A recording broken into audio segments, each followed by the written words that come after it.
Hi and welcome back to day 2 of our culinary tour of Scandinavia and the Baltics. We're still in Denmark and today I am going to make a recipe called Frikadeller. Now frikadeller is a type of meatballs. They are not the same as the Swedish meatballs, which are famous all across the world because of IKEA. This is a recipe that dates back to the 1300s, so it is a very old recipe. Back then, obviously, you didn't have food processors the way that we do now. I'm going to use a food processor to make the frikadeller today. But back then, it would have been quite a labor-intensive process to make these. Whereas now, we considered it bondekost, which is farmers' diet, or quite rustic and everyday type of food. This is quite a large recipe, so you can halve it easily and you'll still have dinner enough for at least 3, almost 4 people, depending on how hungry you are. So that's it. We're going to get started. I'm excited and I hope you guys enjoy this beautiful recipe of frikadeller. Now, to start with, we're going to add our meat to the food processor. Now, I've been to the butcher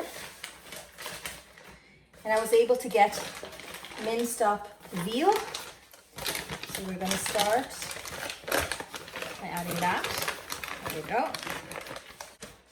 Then our second meat is pork. And you can see here that it has quite a high fat content. That's a good thing. It means that our frikadeller are going to be lovely and moist and not dry at all. Then we are going to add our onions. Now, the recipe calls for quite a lot of onions, and they should be quite oniony, these frikadeller. But if you aren't a fan of onions, they're not an essential ingredient. You can cut down on the amount of onions or even omit them entirely. I also know some people who instead of onions use just a few cloves of garlic, and that's fine too. The last thing we're going to do is add our salt. The salt too has been very carefully weighed up because the measurements here are quite specific. All right, now we're going to start to work this. There we go. Now, when the mixture starts to look like this, show you. There you can see the texture that you're going for there. And when it starts to look like this, we can start to add our dry ingredients. We're going to mix in our potato starch,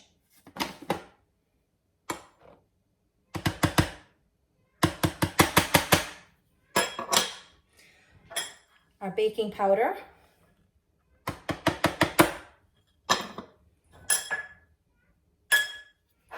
and our spices.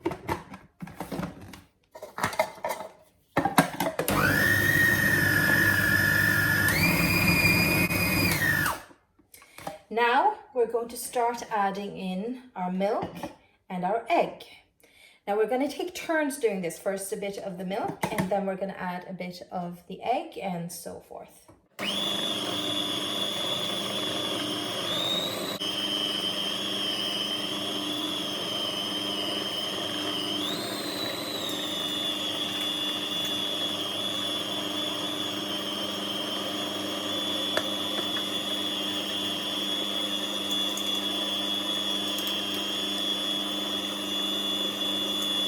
Okay, our frikadeller mixture is ready.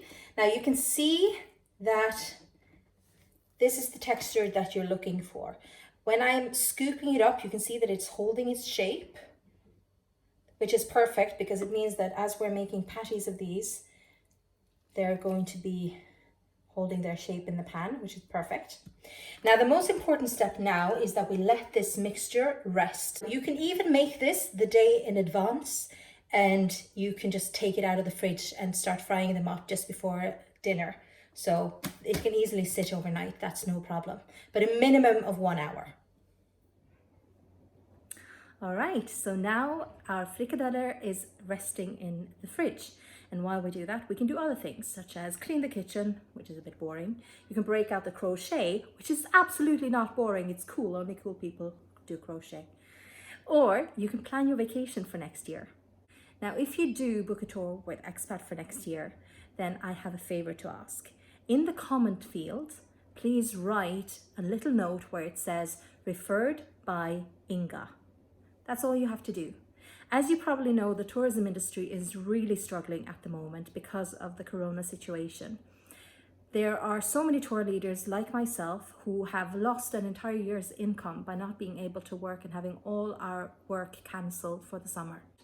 If you write that you were referred by me when you book a tour with Expat for next year, then I will receive a bonus from Expat.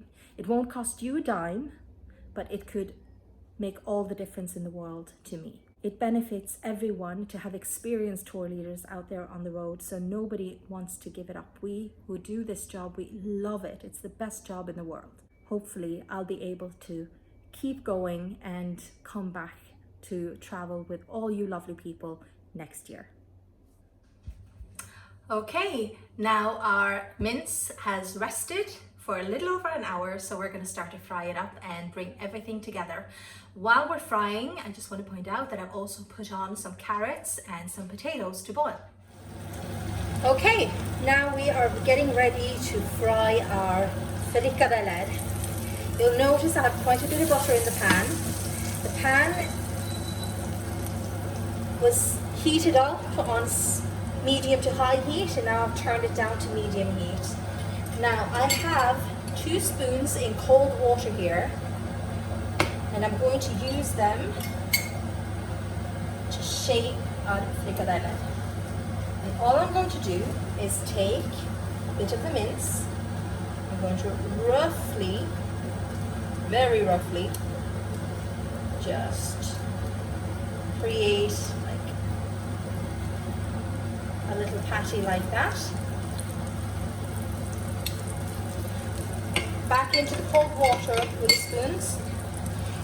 The cold water keeps the mince from sticking too much to the spoons as you're shaping dough.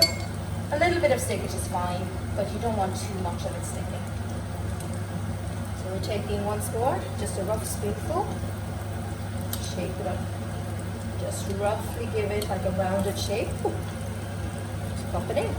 As you can tell, we're not going to be able to cook all of our mince in one batch. So we're going to have to do this in a few different batches.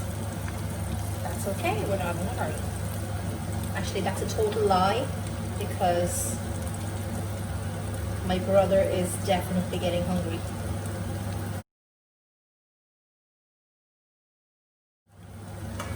We're in a little bit of a hurry, but you can't rush good food. Alright, the frikadeller have now been cooking for 7 minutes, so we're getting ready to turn them over. Look at that. That gorgeous golden crispy